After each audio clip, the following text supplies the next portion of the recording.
ఇదే బీఆర్ఎస్ భవన్ లో మనం బయటలో తీసుకోవడం జరిగింది. హరీష్ రావు సెట్ విచారణ తర్వాత 4 రోజులు కాలేదు, మళ్ళీ కేటీఆర్ గారికి అదే సెట్ విచారణకి రమ్మని చెప్పి నైనికోల్ బ్లాక్ మీద సెట్ విచారణకి రావడం జరిగింది. మనతో పాటు బీఆర్ఎస్ నాయకులు రాకేష్ రెడ్డి గారు ఉన్నారు. ఒకసారి మాట్లాడి తెలుసుకుందాం. అన్న నమస్తే. నమస్తే అన్న, గత 4 రోజుల కిందనే మనం కలవడం జరిగింది. హరీష్ రావు మీద సెట్ విచారణతో అయిపోయిన తర్వాత మళ్ళీ కేటీఆర్ గారికి ఇవ్వడము, ఇది కక్షపూర్వకంగా చేస్తున్నారా లేకపోతే నిజాలు బయటికి రావడానికి చేస్తున్నారా అంటే ఏం చెప్తారన్న? రేవంత్ రెడ్డి గారి హయాంలో స్కీముల కంటే స్కాములే ఎక్కువ ప్రాచుర్యంలోకి వస్తున్నాయి. ఆ స్కామ్లను బీఆర్ఎస్ పార్టీ నాయకులు కేటీఆర్ గారు, హరీష్ రావు గారు బట్టబయలు చేస్తుండడంతో మొసమర్రక కాంగ్రెస్ పార్టీ నాయకులు ఏదో విధంగా బీఆర్ఎస్ పార్టీ మీద బురద చల్లి కాలం గడపాలనేటువంటి ఆలోచనతోని మొన్న హరీష్ రావు గారి మీద, ఈరోజు కేటీఆర్ గారి మీద ఈ సెట్ కేసు మళ్ళీ తెర మీద తీసుకొచ్చి వాళ్ళు ఒక దుర్మార్గమైనటువంటి ఒక ఆలోచన చేస్తున్నారు. 2 ఏళ్ళు అయింది ప్రభుత్వంలోకి వచ్చి. 2 ఏళ్లలో వీళ్ళు ఒక్క విధానాన్ని తీసుకురాలి, కేవలం అన్ని నినాదాలుగా మాత్రమే మిగిలిపోయినాయి. అది లేదు, ప్రభుత్వానికి డైరెక్షన్ ఇవ్వడం చేత కాదు, కానీ ఈ డైవర్షన్ గేమ్స్ ఆడడం మాత్రం బాగా తెలుసు వాళ్ళకి. డైవర్షన్ టాక్టిక్స్ బాగా ప్లే చేస్తూ ఉన్నారు. ప్రజలు అన్నీ గమనిస్తున్నారు. ఈరోజు గ్రామాల్లో యాసింగ్ వచ్చింది, ఇప్పుడు రైతు బంధు లేదు, యూరియా అందడం లేదు, కరెంటు కోతలు ప్రారంభం అయిపోయినాయి, అకాడమిక్ ఇయర్ క్లోజింగ్ వస్తూ ఉన్నాము, ఇప్పటివరకు ఫీజు రీయింబర్స్మెంట్ లేదు, స్కాలర్షిప్ లేవు, బళ్ళల్లో చాక్ పీసులు లేవు, ఆసుపత్రులలో మందులు లేవు. వీటి మీద దృష్టి పెట్టారు. కానీ బీఆర్ఎస్ పార్టీ నాయకులను ఏ విధంగా అడ్డుకోవాలి, ఏ విధంగా నిర్బంధం సృష్టించాలి, ఏ విధంగా ఆంక్షలు పెట్టాలి అనే దాని మీద మాత్రం వాళ్ళు పిహెచ్డీలు చేస్తున్నారు. ఇది చాలా దురదృష్టకరం, చాలా దుర్మార్గం.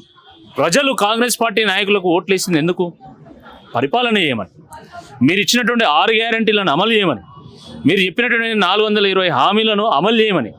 దాని మీద దృష్టి పెట్టకుండా ఈరోజు బీఆర్ఎస్ పార్టీ నాయకులు వెంబడి పడడం చాలా దుర్మార్గం. గెలవాలనుకున్నవాడు ముందుకు పరిగెడతాడు, ఓడించాలనుకున్నవాడు ఒకరు వెంబడి పడుతూ ఉంటాడు.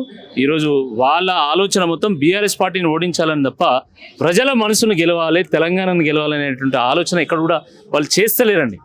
అంటే ఇది ఒక పాయింట్ మాట్లాడుకోవాలన్నా, కాంగ్రెస్ కార్యకర్తలు కానీ కాంగ్రెస్ పార్టీ నాయకులు కానీ ఏమంటున్నారంటే, బీఆర్ఎస్ పార్టీలో విమర్శలు చేసినప్పుడు మహాటీ మీద దాడి చేశారు, మేము సిట్ విచారానికి పిలిచినప్పుడు మా మీద విమర్శలు చల్లుతున్నారు బీఆర్ఎస్ పార్టీ కార్యకర్తలు అని చెప్పి మాట్లాడుతున్నారు. దాని గురించి ఏం చెప్తారన్న? ఇప్పుడు నిజానికి ధైర్యం ఎక్కువ, నిజానికి తెగింపు ఎక్కువ. ఈ వీళ్ళు చేస్తున్నటువంటి ఆరోపణలో పసలేదు కాబట్టి, మేము చేస్తున్నటువంటి వాదనలో నిజంగా ధైర్యం ఉంది కాబట్టి మేము ధైర్యంగా ఎదుర్కొంటున్నాం. మీరు దాడని ఎందుకు అంటున్నారు?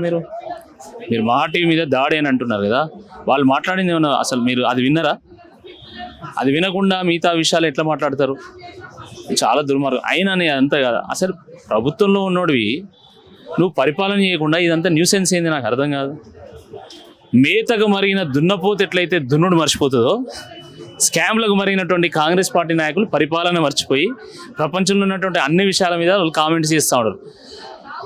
They have become mere commentators, not administrators, and that is the reason why they are making cheap allegations on BRS party leaders.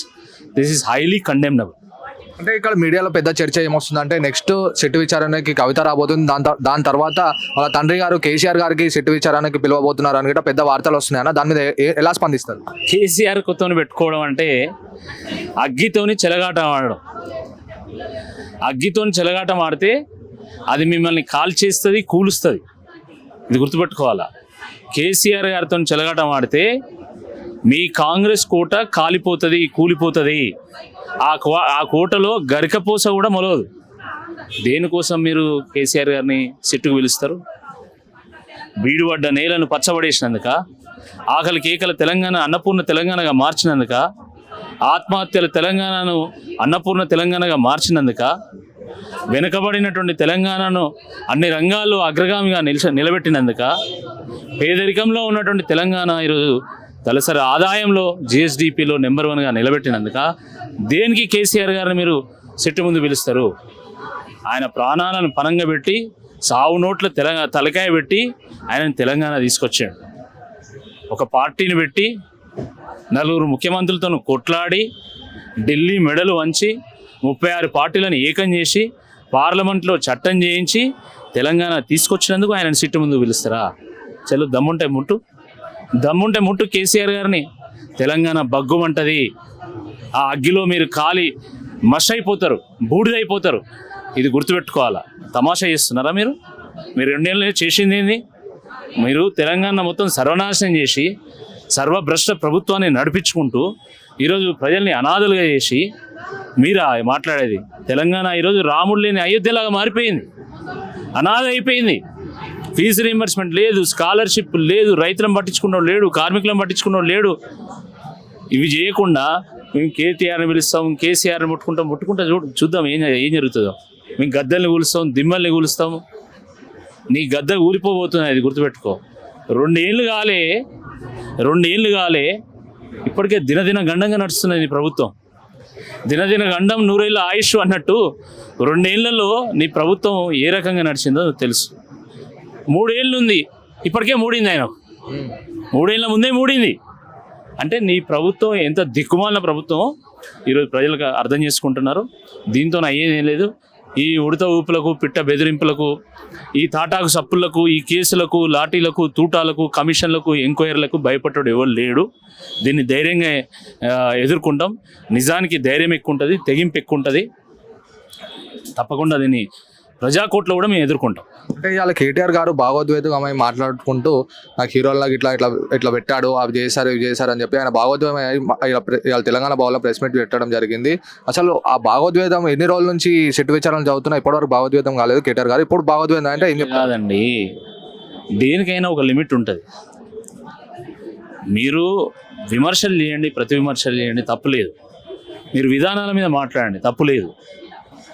కానీ మీరు వ్యక్తిగత జీవితాల్లో తొంగి చూసి దాంట్లో వేలు పెట్టి క్యారెక్టర్ అసాసినేషన్ చేసి మీరు ఇంకా ఎవరు ఏం మాట్లాడొద్దు అంటే ఏం పద్ధతి ఇది? నాకు అర్థం కాదు. ఈ రాష్ట్రంలో ఎన్నో పార్టీలు వచ్చినాయి పోయినాయి, ఎన్నో ప్రభుత్వాలు వచ్చినాయి పోయినాయి, ఎంతోమంది ముఖ్యమంత్రులు పోయిండ్రు. కానీ ఇంత చిల్లర ఎవడు బిహేవ్ చేయలేదే. కేటీఆర్ గారు కొడుకు ఆయన కనబడితే, హిమాంశు గారు కనబడితే ఆయన మీద మాట్లాడుతూ ఉన్నాం. వాళ్ళు ఇళ్ళకి వచ్చే ఫంక్షన్ ఎక్కడో చేసుకుంటే దాని మీద మాట్లాడుతుంది. దాంట్లో ఏదో డ్రగ్స్ వాడినంటివి, ఇంకెవరితోనో లింక్ పెడుతుంది. ఏం పద్ధతి ఇది? నాకు అర్థం కాదు. రాజకీయాలు ఇంత దిగజారన్నా? ఇంత అవసరమా?